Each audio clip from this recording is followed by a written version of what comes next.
Ayan, gumawa po tayo ng yummy champurrado. Ang atin pong dyan lagay ay tabliya po mula sa kakao. Ganyan siya karami ang ating yummy champurrado. Ayan. Ayan. Let's eat. Ang sarap, ang bango. Amoy na amoy yung yung tabliya.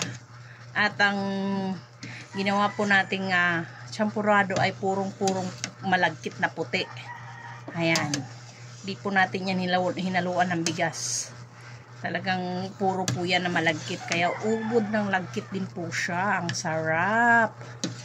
Ayan. Tapos, lalagyan natin siya ng gatas. Ito po yung binili nating gatas. Ayan guys. Ayan o. Ayan. Ayan. So, tara. Let's eat. Let's eat champurrado. Ayan. Diba? Tara. Kain tayo. Ayan o yung plastic ng asukal. Nandiyan pa. Hindi ko pa naisasara guys. Kasi gustong gusto ng kumain ni Bunso. Okay. Let's eat.